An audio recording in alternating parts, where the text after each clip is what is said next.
সকলকে স্বাগত। আমি প্রদ্যুৎ। দেখো আজকে তোমাদের সামনে নিয়ে এসেছি পরিবেশ ও ভূগোল ষষ্ঠ শ্রেণী পূর্ণমান 50, অর্থাৎ আগের যত মডেল অ্যাক্টিভিটাস দেওয়া হয়েছে তাকে কম্পাইল করে একটা মডেল অ্যাক্টিভিটাস দেওয়া হয়েছে যার পূর্ণমান কিন্তু 50। এটাকে তোমরা পার্ট 8 বলতে পারো এবং এটা নভেম্বর মাসের জন্য মূলত, এবং এটাই সম্ভবত 2021 সালের শেষ মডেল অ্যাক্টিভিটাস। ঠিক আছে, তো চলো শুরু করা যাক। আর আজকে যারা চ্যানেলে নতুন, প্লিজ সবাই চ্যানেলটিকে সাবস্ক্রাইব করে নিয়ে সঙ্গে থেকো। আগে থেকে যারা চ্যানেলটিকে সাবস্ক্রাইব করে নিয়ে সঙ্গে আছো তাদেরকে অসংখ্য ধন্যবাদ। আর একটা কথা বলে দিই, এই চ্যানেলে কিন্তু সমস্ত মডেল অ্যাক্টিভিটাস পার্ট 7 পর্যন্ত দেওয়া রয়েছে। যারা দেখোনি, ডিসক্রিপশন বক্সে প্লেলিস্টের লিঙ্ক দেওয়া আছে, সেখান থেকে দেখে নিতে পারবে। তো চলো শুরু করা যাক। 1 নম্বর দাগের কি বলছে দেখো, বিকল্পগুলি থেকে ঠিক উত্তরটি নির্বাচন করে লেখো। তো এখানে 9টি প্রশ্ন দেওয়া রয়েছে, তো প্রত্যেকটা প্রশ্নের মান কিন্তু 1 করে। তো 1-এর 1 কি বলছে দেখো, ঠিক জোড়াটি নির্বাচন করো। তো এখানে 4টি অপশান দেওয়া রয়েছে। তো এখান থেকে সঠিক অপশান হবে অপশান নম্বর গ, অর্থাৎ উপগ্রহ নক্ষত্রের আলোয় আলোকিত। আর বাকি 3টে বিবৃতি কিন্তু ঠিক নয়। তাহলে উত্তরটি তোমরা কিভাবে লিখবে দেখে নাও। আগে এরকম খাতার ওপরে পয়েন্ট করবে, হেডিং করবে, তারপর 1-এর 1 নম্বর দাগের উত্তরটি এভাবে লিখবে। ঠিক জোড়াটি হলো একটা তীর চিহ্ন দিয়ে গ অপশানটি অবশ্যই লিখবে, তারপরে লিখবে উপগ্রহ ড্যাশ দিয়ে নক্ষত্রের আলোয় আলোকিত। এবার দেখো 1-এর 2 নম্বর দাগের কি বলছে না, নিরক্ষরেখার সমান্তরালে উত্তর গোলার্ধে বিস্তৃত কাল্পনিক রেখা হলো। তো মকর ক্রান্তি, কর্কট ক্রান্তি, মূলমধ্য এবং কুমেরু বৃত্ত রেখার মধ্যে সঠিক অপশান হবে অপশান নাম্বার খ, অর্থাৎ কর্কট ক্রান্তি রেখা। তো দেখো উত্তরটি তোমরা এভাবে লিখবে, নিরক্ষরেখার সমান্তরালে উত্তর গোলার্ধে বিস্তৃত কাল্পনিক রেখা হলো ড্যাশ দিয়ে খ অবশ্যই লিখবে, তারপরে লিখবে কর্কট ক্রান্তি রেখা। এবার দেখো 1-এর 3 নম্বর দাগের কি বলছে, নিচের যে রাজ্যটির উপর দিয়ে কর্কটক্রান্তি রেখা বিস্তৃত সেটি হলো। তো এই 4টি অপশানের মধ্যে সঠিক অপশান হবে অপশান নম্বর ঘ, অর্থাৎ পশ্চিমবঙ্গ। তো দেখো উত্তরটি তোমরা 1-এর 3 নম্বর দাগের এভাবে লিখবে, নিচের যে রাজ্যটির উপর দিয়ে কর্কটক্রান্তি রেখা বিস্তৃত সেটি হলো ড্যাশ দিয়ে ঘ, তারপর লিখবে পশ্চিমবঙ্গ। এবারে দেখো 1-এর 4 নম্বর দাগের কি বলছে, সূর্যের অতিবেগুনি রশ্মির ক্ষতিকর প্রভাব থেকে জীবকুলকে রক্ষাকারী ওজোন স্তর আছে। 4টি অপশানের মধ্যে সঠিক অপশান হবে অপশান নম্বর খ, অর্থাৎ স্ট্র্যাটোস্ফিয়ারে।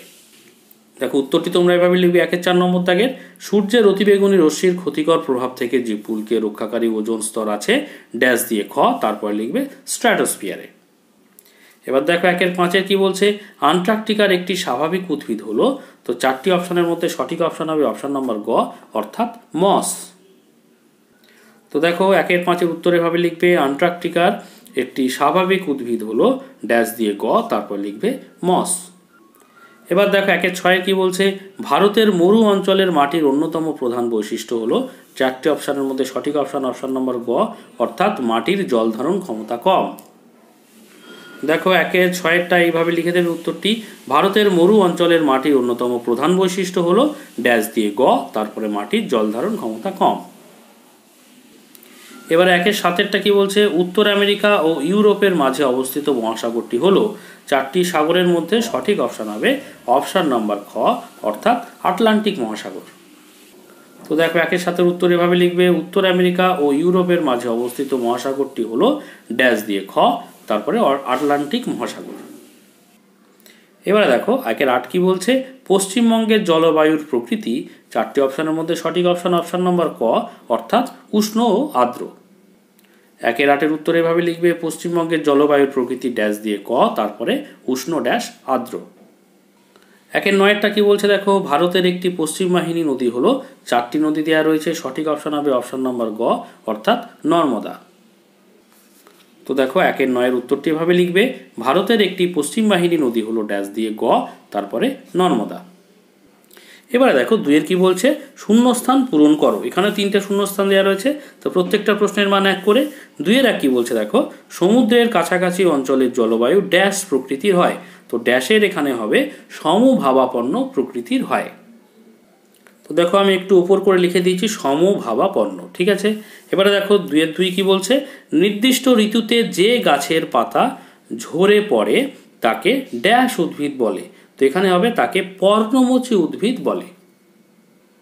তো দেখো লিখে দিয়েছি পর্ণমোচী, ঠিক আছে। এবারে দেখো 2-এর 3, সাধারণত শীতকালে শীতল অঞ্চল থেকে যে পাখিরা আমাদের দেশে উড়ে আসে তারা ড্যাশ পাখি নামে পরিচিত। তো তারা ড্যাশের জায়গায় লিখব পরিযায়ী, ঠিক আছে, পরিযায়ী পাখি নামে পরিচিত। তো দেখো লিখে দিয়েছি পরিযায়ী। এবারে দেখো 3 নম্বর দাগের বাক্যটি সত্য হলে ঠিক এবং অসত্য হলে ভুল লেখো। তো এখানেও 3টে দেওয়া রয়েছে, প্রত্যেকটা প্রশ্নের মান 1 করে। তো 2-এর আচ্ছা এখানে একটু ভুল আছে, 2-এর 1, 2-এর 2, 2-এর 3 আছে, এগুলো সব 3-এর 1, 3-এর 2 এবং 3-এর 3 হবে। বুঝতে পেরেছো? তো 3-এর 1 কি বলছে না, গোলাকার পৃথিবী দ্রুত গতিতে আবর্তন করায় এটি মাঝ বরাবর স্ফীত। এটা একটা ঠিক বক্তব্য। বুঝতে পেরেছো? তাহলে পরে আমরা এইভাবে বাক্যটি লিখব এবং ব্র্যাকেটে লিখে দেব ঠিক। আচ্ছা 3-এর 2 কি বলছে দেখো, 0 ডিগ্রি ও 180 ডিগ্রি দ্রাঘিমা রেখা প্রকৃতপক্ষে একটি রেখা।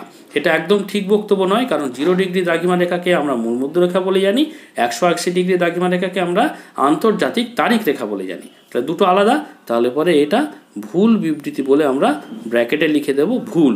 এভাবেই কিন্তু তোমরা খাতাতেও লিখবে। 3-এর 3 কি বলছে, সূর্যের দৈনিক আপাত গতির মূল কারণ পৃথিবীর আবর্তন। তো এটা একটা ঠিক বিবৃতি। সূর্যের দৈনিক আপাত গতির যেটা হচ্ছে তার মূল কারণ হচ্ছে কিন্তু পৃথিবীর আবর্তন, তার জন্য তার ব্র্যাকেটে লিখে দেবে এটা একটা ঠিক বিবৃতি।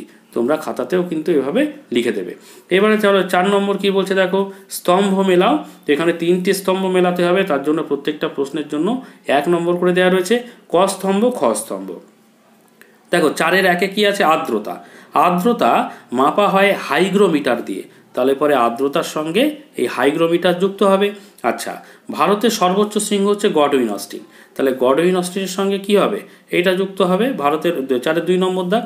আচ্ছা 4-এর 3 আছে অখণ্ড স্থলভাগ। অখণ্ড স্থলভাগকে বলা হয় প্যানজিয়া, তাহলে 1 নম্বর হবে।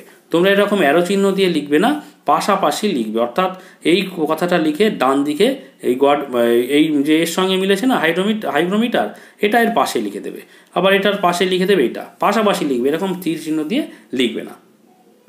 তো দেখো এরকম তোমরা ক স্তম্ভ খ স্তম্ভ করে একটা ছক কাটবে। আমি ছকটা করে নিই, পাশাপাশি যেভাবে লিখেছি এইভাবে লিখে দেবে। আর্দ্রতার পাশে হাইগ্রোমিটার 1 নম্বর, ভারতের সর্বোচ্চ শৃঙ্গ পাশে 3 নম্বর গডউইন অস্টিন এবং অখণ্ড স্থলভাগ পাশে 1 নম্বর প্যানজিয়া। ঠিক আছে? এবার দেখো প্রত্যেকটা প্রশ্নের ক্ষেত্রে সংক্ষিপ্ত বা এই ধরনের বড় যে কোশ্চেনগুলো আছে সব প্রশ্নের উত্তরগুলো কিন্তু আমি পেজ নাম্বার লিখে দিয়েছি, আমি জায়গাও দেখিয়ে দেবো বইয়ের কোন জায়গা থেকে প্রশ্নের উত্তরগুলো নেওয়া হয়েছে, তাহলে তোমাদের কনফিউশন কোনো থাকবে না। এবার দেখো 5-এর কি বলছে, সংক্ষিপ্ত উত্তর দাও। তো এখানে 4টি প্রশ্ন দেওয়া রয়েছে, প্রত্যেকটা প্রশ্নের মান 2 করে। তো 5-এর কি বলছে দেখো, তারার রঙের সঙ্গে উষ্ণতার সম্পর্ক লেখো। তো এটা তোমাদের যে বই আছে ভূগোল বই, তার পেজ নাম্বার 2-এ তোমরা পেয়ে যাবে। দেখো পেজ নম্বর 2 এর এই উপরের এই জায়গাটা দেখো তারার রং, এখানটায় পড়বে, ধারণা পরিষ্কার হবে, কিভাবে লিখতে হবে খাতায় লিখে দিচ্ছি, দেখে নাও। তো দেখো 5-এর আমি 5-এর 1-এর প্রশ্নটা লিখে নিয়েছি। এবার উত্তর পয়েন্ট ভাগ দিয়ে, তারার রঙের সঙ্গে উষ্ণতার সম্পর্ক নিম্নলিখিত। খালি চোখে আমরা যে সকল তারাগুলোকে আকাশে দেখি তাদের রং দেখে বোঝা যায় যে তারা কতটা উত্তপ্ত। যেমন 2 নম্বরের প্রশ্ন, কিন্তু আমি একটু পয়েন্ট করে লিখে দিয়েছি, খুব ছোট ছোট পয়েন্ট, দেখে নাও। 1 নম্বর, ছোট লাল তারা। ছোট লাল তারার উষ্ণতা সব থেকে কম, আকাশে এরকম তারার সংখ্যা সবচেয়ে বেশি। আচ্ছা 2 নম্বর দেখো, মাঝারি হলুদ তারা। মাঝারি হলুদ তারার উষ্ণতা লাল তারার থেকে একটু বেশি। এবারে দেখো 3 নম্বরের নীল তারা। বিরাট নীল তারার উষ্ণতা প্রচণ্ড বেশি এবং এরা বেশ উজ্জ্বল। এবং শেষ হচ্ছে 4 নম্বর সাদা তারা। প্রকাণ্ড সাদা তারার উষ্ণতা এবং উজ্জ্বলতা দুটোই সবচেয়ে বেশি। এটা দেখো বর্গীর জ তারপরে ব। ঠিক আছে? এবার দেখো 5-এর 2 নম্বর দাগের দিগন্ত রেখা কাকে বলে। তো এটা তোমাদের বইয়ের 15 নম্বর পৃষ্ঠা। দেখো 15 নম্বর পৃষ্ঠা তোমাদের বইয়ের, এর উপরের এই জায়গাটা পড়বে, তাহলে একটু পরিষ্কার ধারণা হবে কি উত্তরটা হবে। আমি লিখে দিচ্ছি, দেখে নাও। দেখো 5-এর 2 নম্বর দাগের দিগন্ত রেখা বলে পয়েন্ট করবে, তারপর উত্তর লিখবে। দূরে কোনো স্থানের দিকে লক্ষ্য করলে মনে হয় কমা দিয়ে যেন আকাশটা মাটির সঙ্গে মিশে গেছে। যে রেখা বরাবর আকাশটা মিশে গেছে বলে মনে হয় কমা দিয়ে তাকে দিগন্ত রেখা বলে। এবার দেখো 5-এর 3 নম্বর দাগের বায়ুমণ্ডল কিভাবে সৃষ্টি হয়েছে। তো তোমাদের বইয়ে 33 নম্বর পৃষ্ঠা। তো দেখো তোমাদের বইয়ের 33 নম্বর পৃষ্ঠাতে এখানে 2 নম্বরের মতো করে এই উত্তরটা লিখতে হবে। তো এই পেন্সিল দিয়ে দাগিয়ে রেখেছি, এখান থেকে এই পর্যন্ত লিখে দিলেই কিন্তু হয়ে যাবে বায়ুমণ্ডল কিভাবে সৃষ্টি হয়েছে। ঠিক আছে? সৃষ্টির বহু কোটি বছর পর পৃথিবীর বাইরেটা বেশ ঠান্ডা হয়ে আসে, তখন আকাশের রাশি রাশি জলীয় বাষ্প ঠান্ডা হয়ে অবিশ্রান্ত বৃষ্টির মতো পৃথিবীতে নেমে আসে। হাজার হাজার বছর ধরে সেই প্রবল বৃষ্টির জলে পৃথিবীর নিচু জায়গাগুলো ভরাট হয়ে সাগর মহাসাগর তৈরি হয়। পৃথিবীর এই বিশাল জলভাণ্ডারের নাম বায়ুমণ্ডল। ঠিক আছে, এবার দেখো 5-এর 4 নম্বর দাগ, বিকিরণ পদ্ধতিতে কিভাবে পৃথিবীর বায়ুমণ্ডল উত্তপ্ত হয়। তো পেজ নাম্বার 46 তোমাদের বইয়ের, দেখে নাও একটু 46 নম্বর পৃষ্ঠাতে এই জায়গাটাতে তোমরা দেখে নেবে, তো একটু ধারণা পরিষ্কার হবে। তো কিভাবে উত্তরটা লিখতে হবে খাতায় দেখিয়ে দিচ্ছি। নিচে বিকিরণ পদ্ধতিতে কিভাবে পৃথিবীর বায়ুমণ্ডল উত্তপ্ত হয়, তো উত্তর লিখছি দেখো। সূর্য থেকে আসা তাপ সরাসরি ভূপৃষ্ঠ ও ভূপৃষ্ঠের গাছপালা সব কিছুকেই উত্তপ্ত করে। সূর্য ও ভূপৃষ্ঠের মাঝে থাকা বায়ু মাধ্যম সূর্যকিরণের দ্বারা সরাসরি উত্তপ্ত হয় না। এই তাপ ভূপৃষ্ঠ থেকে বায়ুমণ্ডলে বিকিরিত হয় এবং তখনই ভূপৃষ্ঠের সংলগ্ন বায়ুস্তর উত্তপ্ত হয়। এভাবেই বিকিরণ পদ্ধতিতে পৃথিবীর বায়ুমণ্ডল উত্তপ্ত হয়। তো এটা 2 নম্বরের জন্য যথেষ্ট, এই উত্তরটা তোমরা লিখে দেবে। এবার দেখো 6 নম্বর দাগে কি বলছে, নিচের প্রশ্নগুলির উত্তর দাও। 6-এর 1, পৃথিবীর কাল্পনিক কক্ষ কক্ষতলের সঙ্গে কত ডিগ্রি কোণে হেলে অবস্থান করছে তার একটি চিহ্নিত চিত্র আঁকো। তো এর প্রশ্নের মানটা কত, 3 নম্বর। তো তোমাদের যে বই আছে তার পৃষ্ঠা নম্বর 24-এ একবার জায়গাটা দেখিয়ে দিই। তো দেখো তোমাদের বইয়ের 24 নম্বর পৃষ্ঠাতে এখানে দেখতে পাচ্ছ এই ছবিটা। তো এটা কি, পৃথিবী কক্ষতলের সঙ্গে 66.5 ডিগ্রি কোণে হেলে থাকে। তো এই ছবিটা এই জায়গাটা পড়ে নেবে, তাহলে বুঝতে পারবে। আর এই ছবিটা আমি এঁকে দিচ্ছি যাতে করে তোমাদের আঁকতে সুবিধে হয় তেমন করে। ঠিক আছে, তোমরা দেখে নাও। তো দেখো এই ছবিটা তোমরা ভালো করে দেখে নাও। এটা হচ্ছে কক্ষপথ, ঘড়ির কাঁটার বিপরীত দিকে এরকম ঘুরতে থাকে। এটা হচ্ছে পৃথিবী, আর এটা হচ্ছে উত্তর মেরু, এটা হচ্ছে দক্ষিণ মেরু, আর এটা হচ্ছে কাল্পনিক কক্ষ। উত্তর মেরু এবং দক্ষিণ মেরুকে সংযোগ করেছে যে রেখাংশ, সেটা হচ্ছে কাল্পনিক কক্ষ। এই যে কাল্পনিক কক্ষ, এটা কক্ষপথ আর এটা হচ্ছে কক্ষতল। এইটা এই কক্ষতলের সঙ্গে কত ডিগ্রি কোণ করে রয়েছে, আমি দেখো লাল দিয়ে চিহ্নিত করে দিয়েছি, 66.5 ডিগ্রি কোণে। বুঝতে পেরেছ? এইটা হচ্ছে নিরক্ষরেখা। এবারে নিচে লিখে দেবে পৃথিবীর কাল্পনিক কক্ষ কক্ষতলের সঙ্গে 66.5 ডিগ্রি কোণে হেলে থাকে। তো এই ছবিটা ভালো করে দেখে নাও এবং এই নিচের লেখাটা লিখে দেবে। এটা 6-এর 1 নম্বর দাগের উত্তর। বুঝতে পেরেছ? এবারে দেখো 6-এর 2 নম্বর দাগের কি বলছে, পলিমাটির 3টি বৈশিষ্ট্য উল্লেখ করো। তো তোমাদের যে বই আছে তার পৃষ্ঠা নম্বর 84 একবার দেখে নাও, যে পৃষ্ঠা নম্বর 84-তে এই ওপরের এই জায়গাটাতে কিন্তু পলিমাটির বৈশিষ্ট্য এখান থেকেই আমি লিখে দিয়েছি। তো এই জায়গাটা পড়ে নেবে। উত্তরটা কিভাবে লিখতে হবে আমি খাতায় দেখিয়ে দিচ্ছি। দেখো 3টি বৈশিষ্ট্য লিখতে বলেছে, আমি পয়েন্ট করে লিখে দিয়েছি। 6-এর 2 নম্বর দাগের পলিমাটির 3টি বৈশিষ্ট্য বলে এরকম পয়েন্ট করবে। তারপর 1 নম্বরে লিখবে, পলিমাটিতে জৈব পদার্থ ফসফরাস ও পটাশিয়ামের পরিমাণ বেশি থাকায় পলিমাটি অতি উর্বর হয়। 2 নম্বর, পলিমাটিতে প্রায় সব রকম ফসলই চাষ করা যায়। 3 নম্বর, মূলত নদীবাহিত পলি থেকেই পলিমাটি সৃষ্টি হয়। এবার দেখো 6-এর 3 নম্বর দাগের কি বলছে, বিশ্ব উষ্ণায়নের কারণে পৃথিবীর শীতলতম মহাদেশ কিভাবে ক্ষতিগ্রস্ত হচ্ছে। তো এই যে প্রশ্নের উত্তরটা তোমরা 42 নম্বর পৃষ্ঠায় একটা ধারণা পেয়ে যাবে। তো দেখো 42 নম্বর পৃষ্ঠা, এখানে এই যে আন্টার্কটিকার ভবিষ্যৎ, এই জায়গাটা একটু পড়বে, তাহলে ধারণা পরিষ্কার হবে। অর্থাৎ এখান থেকে এই পর্যন্ত আমি একটু পড়ে দিই। তোমাদের বই থাকলে, তোমাদের কাছে তো অবশ্যই বই আছে, তো ওখান থেকে লিখে দেবে। দেখো, দক্ষিণ মেরুতে চিরতুষারে ঢাকা এই মহাদেশের আবহাওয়া, প্রাকৃতিক পরিবেশ সারা পৃথিবীর জলবায়ুর ভারসাম্য রক্ষা করে। তাই এই মহাদেশের ভবিষ্যৎ আসলে সারা পৃথিবীর ভবিষ্যৎ। কিন্তু বিশ্ব উষ্ণায়ন, ওজোন স্তর ক্ষয়, বায়ু দূষণ ইত্যাদি কারণে আন্টার্কটিকার দূষণমুক্ত বিশুদ্ধ প্রাকৃতিক পরিবেশ, মেঘমুক্ত স্বচ্ছ আকাশ, নির্মল বাতাস সব কিছুই এখন চরম সংকটে। ক্রমাগত উষ্ণতা বাড়ার ফলে প্রতিদিন একটু একটু করে গলে যাচ্ছে আন্টার্কটিকার বরফ, কমে যাচ্ছে মহাদেশটার আয়তন। ফলে ক্রিল, শিল, পেঙ্গুইন সবারই সংখ্যা কমছে, নষ্ট হচ্ছে আন্টার্কটিকার প্রাকৃতিক ভারসাম্য। তো কিভাবে ক্ষতিগ্রস্ত হচ্ছে তোমরা এখান থেকে এই পর্যন্ত এইটা লিখে দিলেই কিন্তু হয়ে যাবে। দেখো 7 নম্বর দাগে কি বলছে, নিচের প্রশ্নগুলির উত্তর দাও। এখানে 3টি প্রশ্ন দেওয়া রয়েছে, প্রত্যেকটা প্রশ্নের মান কত করে, 5 করে। তো দেখো 7-এর 1 কি বলছে, হিমালয়ের উত্তর থেকে দক্ষিণে বিস্তৃত 3টি সমান্তরাল পর্বতশ্রেণীর সংক্ষিপ্ত বর্ণনা দাও। তো এই উত্তরটি খুব সুন্দর করে তোমাদের বইতে 71 এবং 72 নম্বর পৃষ্ঠাতে দেওয়া রয়েছে, যার জন্য আমি আলাদা করে আর খাতায় লিখিনি। সেই জায়গাতেই কিভাবে উত্তরটি লিখতে হবে দেখিয়ে দিচ্ছি। তো দেখো 7-এর 1 নম্বর দাগের প্রশ্নের উত্তরটি তোমরা এখান থেকে লেখা শুরু করবে। আমি পেন্সিল দিয়ে দাগিয়ে দিয়েছি। এই জায়গায় হিমালয়ের উত্তর থেকে দক্ষিণে 3টি সমান্তরাল পর্বতশ্রেণী দেখা যায়। একেবারে উত্তরে হিমাদ্রি, আচ্ছা এই ব্র্যাকেটের মধ্যের বিষয়গুলো না লিখলেও চলবে, তার দক্ষিণে হিমাচল ও একেবারে দক্ষিণে শিবালিক। বুঝতে পেরেছ? এরপরে 1 নম্বর পয়েন্ট করে লিখবে হিমাদ্রি, এটা পয়েন্ট করবে এরকম করে। আচ্ছা, হিমাদ্রির নিচে এই পুরো বিষয়টা লিখে দেবে। এই অংশের উচ্চতা সবচেয়ে বেশি, পর্বত শৃঙ্গগুলোতে সারা বছর বরফ জমে থাকে। এই অংশের মাউন্ট এভারেস্ট পৃথিবীর সর্বোচ্চ পর্বতশৃঙ্গ, ভারত নেপাল সীমান্তে অবস্থিত কাঞ্চনজঙ্ঘা পৃথিবীর 3য় উচ্চতম পর্বতশৃঙ্গ। মাকালু, ধবলগিরি, অন্নপূর্ণা শৃঙ্গগুলো হিমালয়ের এই অংশে অবস্থিত। এটা একটা 5 নম্বরের প্রশ্ন, 3টে এরকম পুরোটাই কিন্তু লিখে দিতে হবে, ঠিক আছে? এর পরের পৃষ্ঠা, অর্থাৎ এটা 71 নম্বর পৃষ্ঠা গেল, এরপরে 72 নম্বর পৃষ্ঠা। দেখো 72 নম্বর পৃষ্ঠাতে চলে এসেছি। এর উপরে এই দুটো পয়েন্ট লিখতে হবে। 2 নম্বর পয়েন্ট হচ্ছে হিমাচল, এখানে এটাকে পয়েন্ট করে দেবে, ঠিক আছে? লিখে দেবে এখান থেকে হিমাদ্রির দক্ষিণে অবস্থিত জম্মু ও কাশ্মীর রাজ্যের পীর পাঞ্জাল আর হিমালয় পাদদেশের ধওলাধর পর্বতশ্রেণী এই অংশে লক্ষ্য করা যায়। হিমালয় ও পীর পাঞ্জালের মাঝে রয়েছে কাশ্মীর উপত্যকা। দার্জিলিং, মসৌরি, মানালি, নৈনিতাল, সিমলার মনোরম প্রাকৃতিক সৌন্দর্যে আকৃষ্ট হয়ে বহু পর্যটক প্রতি বছর এই পাহাড়ি শহরগুলোতে বেড়াতে আসেন। তো এই দার্জিলিং সৌন্দর্যে আকৃষ্ট না এই পর্যন্ত কিন্তু লেখা যায়, ঠিক আছে, এই পয়েন্টের। আচ্ছা, এর পরের পয়েন্ট দেখো, এখান থেকে লিখবে হিমাচলের দক্ষিণে অবস্থিত শিবালিক ও হিমালয়ের মাঝের সংকীর্ণ উপত্যকা দুন বলে, যেমন দেরাদুন।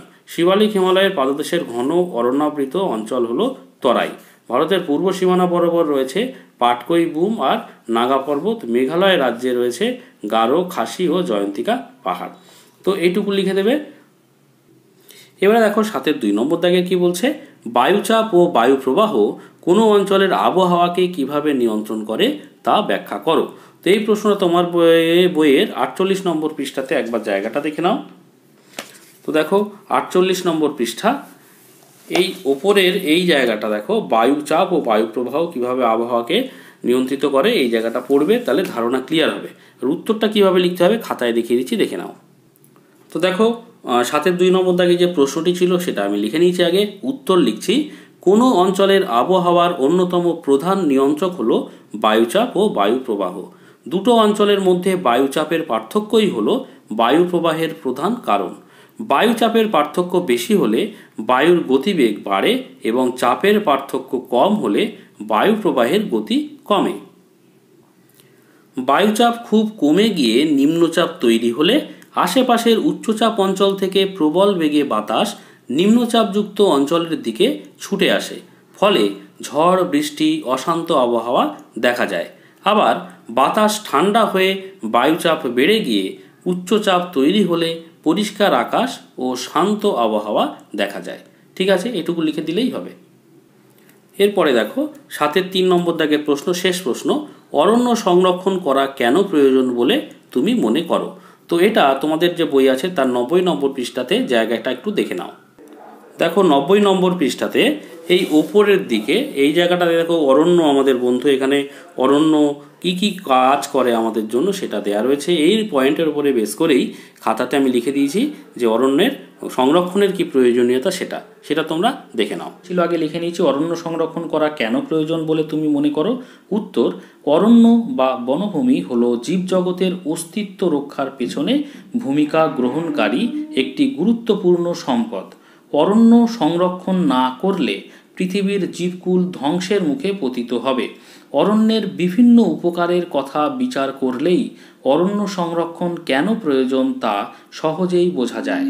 প্রত্যক্ষ ও পরোক্ষভাবে যে সকল উপকার অরণ্য থেকে পাওয়া যায় সেগুলি হলো, তো 1 নম্বর দেখো, আবহাওয়া ও জলবায়ুর ভারসাম্য।